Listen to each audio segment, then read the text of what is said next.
What's going on, beautiful people? It is I, your flying locomotive and faster than a speeding bullet SuperCliff, coming at you live for a brand new video. So for today's video, I want to talk about some amazing books within the fantasy sci-fi genre that have some of the dopest openings that I've ever read. Now, not every opening is going to be this epic, dark, and morbid approach. Some of these will give off a cozy vibe, a sensation, where all you want to do is read a book with some hot chocolate on the side. However, before we get into some of the best book openers, if you are new to the channel, then smash that like and subscribe button. That way you guys never miss out on anything that happens on this majestic channel. So what are you waiting for? Let's raise the bar and go full on Super Saiyan. Hit that subscribe button.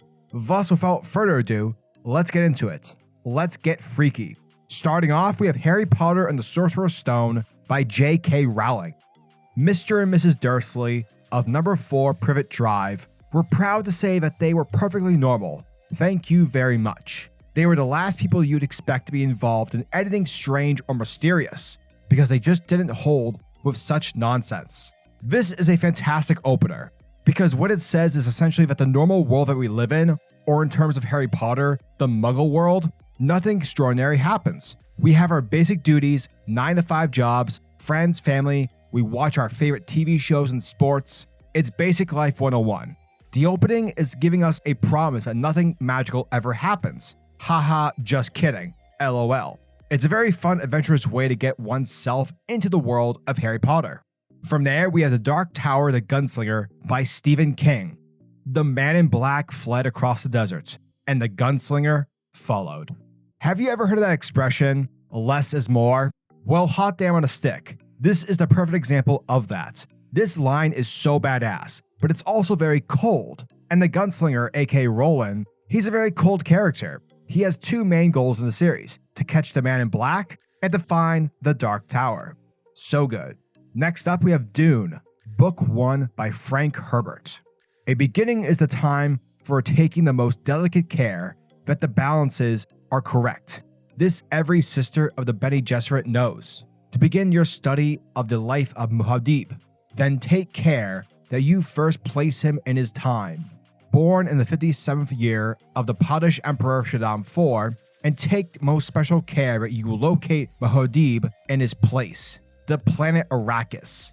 Do not be deceived by the fact that he was born on Caladan and lived his first 15 years there. Arrakis, the planet known as Dune, is forever his place.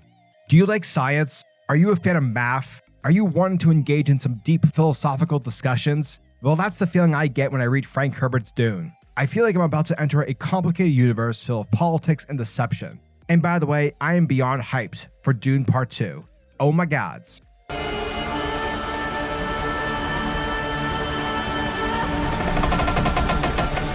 From there, we have The Wheel of Time, Book 1, The Eye of the World by Robert Jordan.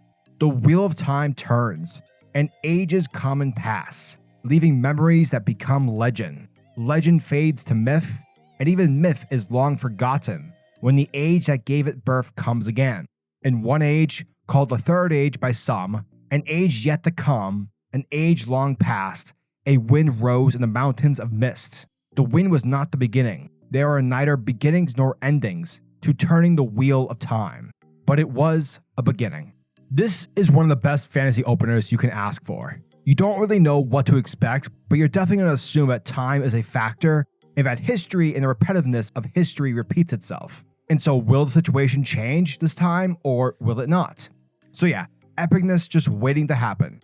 Next up, we have The Call of Cthulhu by HPLovecraft. The most merciful thing in the world, I think, is the inability of the human mind to correlate all of its contents.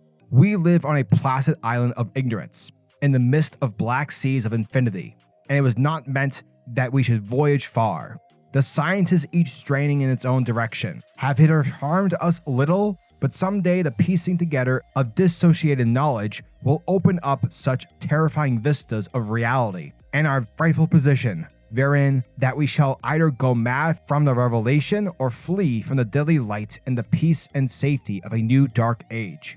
Okay, H.P. Lovecraft's work is quite honestly beautiful, but in the most fucked up way you can imagine. The Call of Cthulhu is terrifying, not only because cults and eldritch monsters are involved, but Lovecraft's writing has a very proper feel to it. and exquisiteness. One moment you're fine, but the next you're suddenly losing your sense of reality. I immediately feel small in a world of monsters that are just so impossible to explain or to comprehend.